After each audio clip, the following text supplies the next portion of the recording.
Show, taking your business from seed to sapling to towering giant, with your hosts, best-selling author and business growth experts Noah Fleming and Sean Veltman. This is the only show that gives you proven, pragmatic, and immediately applicable business growth strategies every week in 15 minutes or less. Here's Noah and Sean. Hey everyone, welcome to the Evergreen Show. This is your host, Noah Fleming, with my co-host, Mr. Sean Veltman. Sean, tell the audience, where are you today? What's happening? I am once again in my hometown of lovely Calgary, Alberta. It's another gorgeous day, and I'm very excited for this week's topic. I don't know how that became a thing, me asking you, where are you in the world, what's going on, but I like it. It's working for us. You know, it really should be reversed. You're the jet setter of the two of us, back and forth, shooting videos, cutting promos. Well, hey, this is how we roll. But anyways, listen, today we're talking about one of my favorite topics. I think it's one of your favorite topics as well. It's the concept that we refer to as the expectations gap. And let me give our listeners a brief sort of synopsis of what I see the expectations gap is and why it's a problem. The expectations gap is really the gap between what the customer expects to get when they buy from you and what they actually get. Okay? And so let me just frame it for a minute here. I believe that the business world in general has gotten really good at getting customers. We're actually so good these days at conversions and marketing and advertising, all of this stuff. We can target people to a T. So if you're having trouble getting customers, we can help you with that. But it certainly is one of the easier things to do these days. The big challenge, is that we're so good at it. We send people down what's been called the grease chute. We get them in there, we get them through the door, but then once we actually deliver on what they think they're getting, it's a letdown because there's a gap, because we're so good at marketing. Things are overzealous. We hype things up. We use guarantees and all these funky things to psychologically enhance people's minds that this is the right thing to do. And then they get there and they're kind of let down. So Sean, let me ask you, how do we close the gap? More importantly, how do we identify where the gap is and perhaps how that's costing us in terms of customer retention, our ability to keep our customers? What do we do? So I think one of the most important and often overlooked pieces of this is understanding what the customer thinks they're getting, or what our clients think they're getting, or put differently, what they're expecting and what their base level expectation is. So we talk to sales teams a lot, if that hasn't come through in these podcasts. And so often we hear things like, well, that might work for your other clients, but our customers are super price sensitive. They only care about price. Or we hear things like, that all sounds great, but it doesn't work for us because our customers are really focused on breadth of selection and we can't help them with that. So, we can't grow until we fix that problem, or any number of other excuses. And the long and short is that almost every time the customers have these expectations or wants because that's their default, that's their base set, and the sales team hasn't done a good job of helping them reshape or reframe that expectation. So to bring it back, what can companies do? What's the area that's most important for them? It is to look at the customer and client relationship as a collaborative effort to shape what the expectation is and what the reality of what's being delivered is, and make sure that the difference between those is as small as possible. So I think what we're saying here is that we have to be able to maintain this sort of careful balance between making what we give and what we provide as a product and service so good, but preparing the customers perhaps for the inevitable, less than perfect delivery that they may actually get. I guess one of the biggest challenges is just how do we actually do that? It's one of the things we're constantly working on with organizations to make sure that they're constantly looking at the gap and just asking themselves, are we overhyping this? Are we overinflating what's going on here? Are we trying to sell this too much and actually not delivering? Or on the flip side of that, can we improve our delivery? Can we improve our products and services? Can we improve the customer experience to make it more in line with what it is we're actually selling on the front end? I still think it's one of these just really challenging things for companies, and it's costing them a lot of business, a lot of time, a lot of effort. And so I think we need to help our listeners today figure out, again, how to identify where the gaps are and what they can do to fix them. Any more thoughts on your end? So I've got a few thoughts, which shouldn't be surprising. One of the things that I've always found fascinating is the ability to take best practices from other industries, morph them enough to fit into your industry, and to innovate around that. And I'll give some examples here of how other industries or other companies have solved these problems. And I'll warn, the first reaction might be, well, that's an industry that's so far away from me, or that's an industry that has practices that I don't agree with.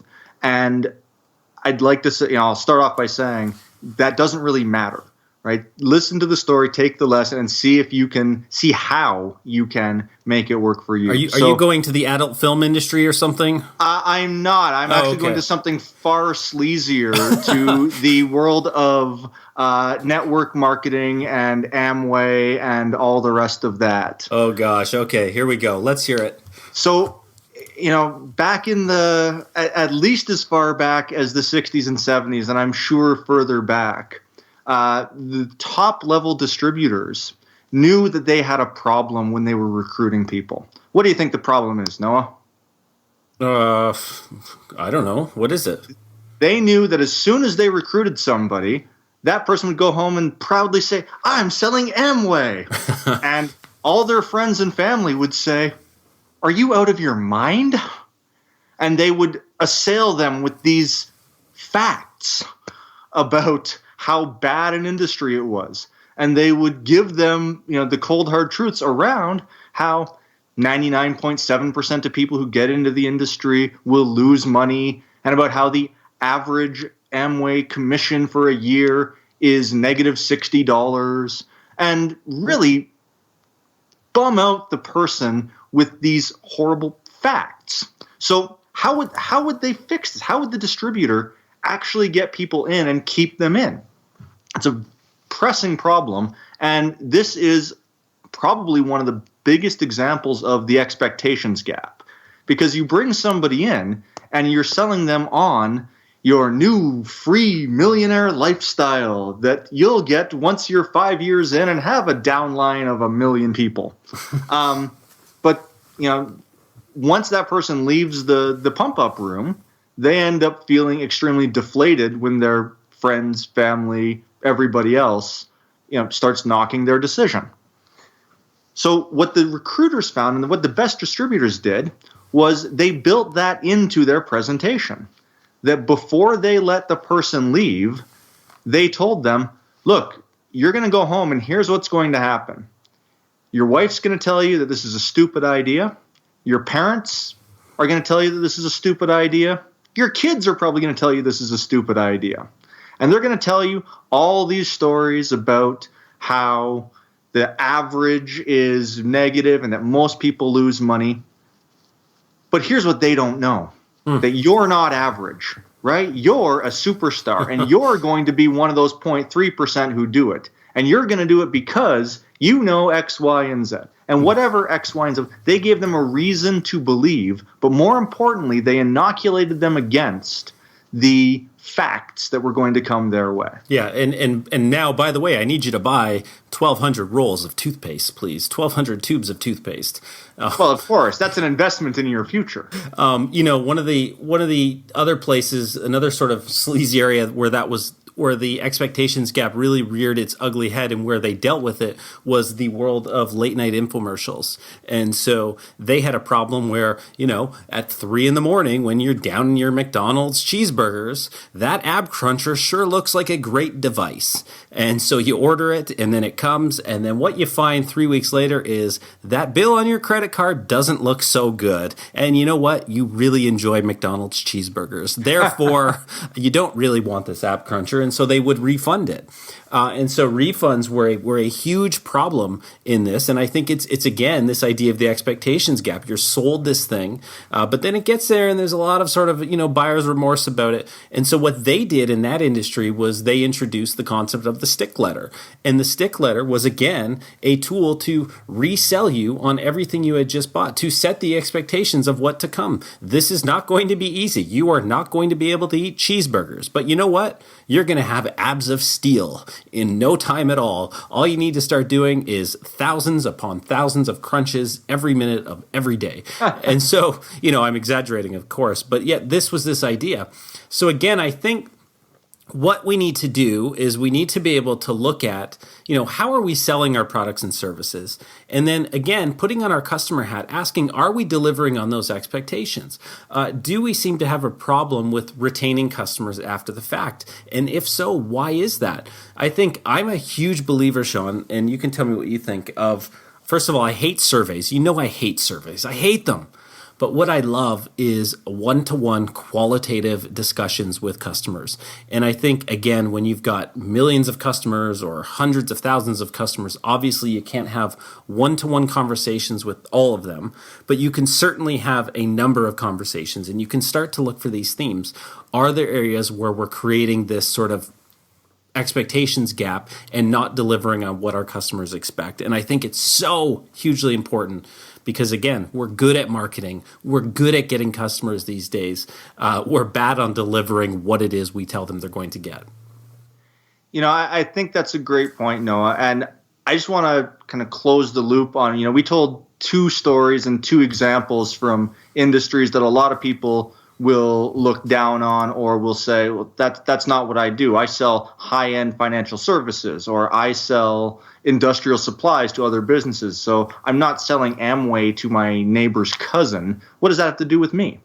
And I think that what I hope everybody takes away from this is identifying where you're losing customers, identifying why they're being lost, identifying what the expectation that they're walking into a purchase with you looks like, and seeing how that compares to reality, and being able to work with them in order to have a better expectation. So on the Amway side, they knew that people were going to get a lot of flack for the decision. And so they built in the expectation that flack was coming.